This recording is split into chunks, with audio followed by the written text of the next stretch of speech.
Honorable Musasizi Ariganyira, Minister of State for Finance in charge of General Duties and Member of Parliament for Rwanda East, has expressed deep concern about the sustainability of non-governmental organizations in Uganda, particularly Caritas, in the wake of significant reductions in foreign aid.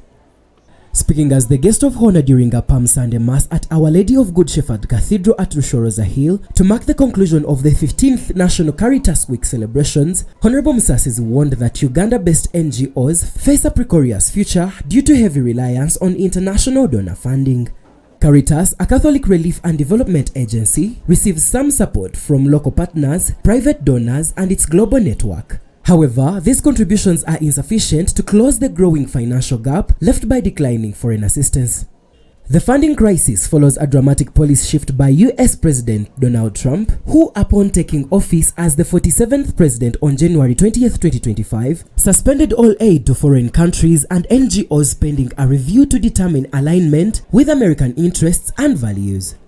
This sweeping decision has sent shockwaves through health and development programs across Africa. Other leaders, including Kabale Municipality MP Honorable Nicholas Thaddeus Kamara and Orwa East MP Honorable Wilfred Nwagaba, also raised the alarm. They called on Ugandans to take greater ownership of such organizations by contributing locally and urged the government to bolster support for civil society actors like Caritas. Caritas in Uganda has rooted about the donors pulling out slowly. I have seen through the book of Caritas. And I want to say, one time I was praying in Montreal, Canada, in Notre Dame Cathedral. And I thought these people actually give a lot of money. I was very surprised to find I was also offering some more money than the people in that church. They were giving $1, $5, not a lot of money. But this is the money they put together and they donate to us. I think we have the capacity as Ugandans to donate to our own selves. And no one is too rich to receive. And I tend to agree, because no one in this life is an island. Trabasta collective chairman. Members of parliament, but I think with coordination, with Caritas, we can do much more and we can be more coordinated and organized. Honorable Musasizi encouraged NGOs to pursue diversified funding models and engage in government-supported economic empowerment programs such as the Parish Development Model PDM, MYOGA, and Women Empowerment Projects, WEP. Uganda, despite modest macroeconomic growth recorded in the last 4 decades, in order to address the problem, the government has put in place programs such as the Parish Development Model, MYOGA, the Youth Livelihood Program, the Women Empowerment Program, the GROW Project, among others.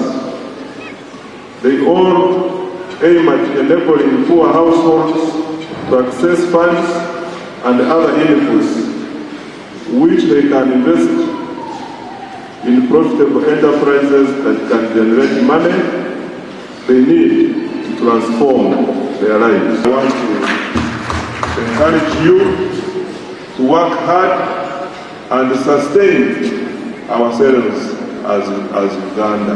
These initiatives, he said, are key to building self-reliant communities and eradicating poverty.